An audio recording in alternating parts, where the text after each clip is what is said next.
প্রায় ৬০ লক্ষ টাকা ব্যয় নির্মিত হতে যাওয়া সড়কের শুভ শিলান্যাস করলেন শিলচরের বিধায়ক দীপায়ন চক্রবর্তী। কাজের গুণগত মান বজায় রাখার আহ্বান বিধায়কের। তারাপুর চতুর্থ খণ্ডের অন্তর্গত রামনগর লামারগ্রাম এলাকার নেতাজি স্মরণে সড়ক নির্মাণ কাজের ফলক উন্মোচন করে বুধবার আনুষ্ঠানিক শুভ শিলান্যাস করলেন শিলচরের বিধায়ক দীপায়ন চক্রবর্তী। সড়কের শিলান্যাস উপলক্ষে এদিন স্থানীয় জনগণের উপস্থিতিতে এক সভার আয়োজন করা হয়। এদিন নেতাজির প্রতিকৃতিতে মাল্যদান ও পুষ্পার্ঘ্য অর্পণের পাশাপাশি প্রদীপ প্রজ্বলনের মাধ্যমে সভার শুভারম্ভ করেন বিধায়ক দীপায়ন চক্রবর্তী। উল্লেখ্য 2021 সালের 12ই জানুয়ারি এলাকার বিশিষ্ট নাগরিকরা ঐক্যবদ্ধ হয়ে এক সভার মাধ্যমে নেতাজির স্মরণের নামকরণ করেছিলেন এবং তখন থেকেই এলাকার উন্নয়ন নিয়ে সরকারের দৃষ্টি আকর্ষণ করে আসছেন তারা। বুধবার বিধায়কের হাত ধরে সড়কের শিলান্যাস সবাই খুশি ব্যক্ত করেছেন এতদ অঞ্চলের জনগণ। সভায় বক্তব্য রাখতে গিয়ে বিধায়ক দীপায়ন চক্রবর্তী জানান, এলাকার উন্নয়ন ত্বরান্বিত করতে সরকারিভাবে অনুমোদন দেওয়া হলেও বিগত সরকারের আমলে কাজের কাজ কিছুই হয়নি।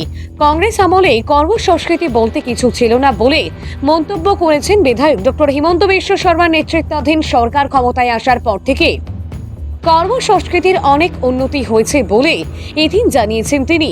আসামকে দেশের 5টি রাজ্যের মধ্যে অন্যতম রাজ্য হিসেবে প্রতিষ্ঠিত করতে বর্তমান মুখ্যমন্ত্রী দিন রাত কাজ করে যাচ্ছেন।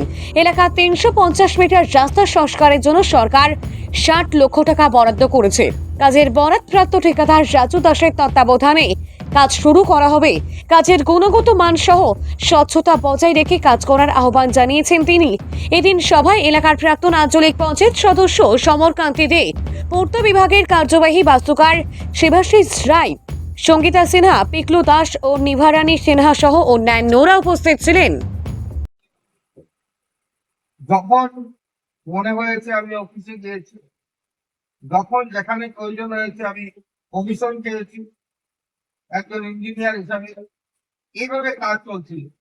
কিন্তু মাননীয় মুখ্যমন্ত্রী সরকার আসার পর আমরা লক্ষ্য করেছি যে ওয়ার্ক কালচার সম্পূর্ণ চেঞ্জ হয়েছে। কেন হয়েছে? যে মাননীয় মুখ্যমন্ত্রী চান যে ভারতবর্ষকে 5টি উন্নত রাজ্যের ভেতরে আসামকে নিয়ে যাওয়ার জন্য। আর এটা যদি করতে হয় তাহলে স্বাধীনতার পর থেকে যেভাবে অপশাসন হয়েছে, কোনো পরিকল্পনা না নিয়ে, রাজ্যের কথা চিন্তা না করে নিজস্ব ব্যক্তিগত চিন্তা, নিজস্ব দলের চিন্তা, আমি কি করে শাসন ব্যবস্থা থাকবো, তার জন্য আসামকে যেভাবে পিছিয়ে দেওয়া হয়েছিল, এই কাজ যদি করতে হয় তাহলে দিনদার 24 ঘন্টা একাকার করে কাজ করতে হবে। এই চিন্তাধারা নিয়ে যখন মাননীয় মুখ্যমন্ত্রী কাজ করছেন, তখন তার রাজ্যে প্রত্যেকটা অফিসার, আজকের দিনে আপনারা দেখবেন যে তার এই টাইম বাউন্ড প্রোগ্রাম না যে আমি 8 ঘন্টা অফিসে থাকবো, তারপর আমি আর কিছু করবো না। সানডে নেই, মানডে নেই, রাত্রি 10টা নেই, রাত্রি 12টা, 1টা, 2টা পর্যন্ত সব অফিসাররা, সব কর্মচারী আজকে কাজ করে যাচ্ছেন একমাত্র একটি মাথায় না কথা, যে ভারতবর্ষের বিগত রাজ্যের মধ্যে আসামকে 5 নম্বর শিক্ষার ভেতরে নিয়ে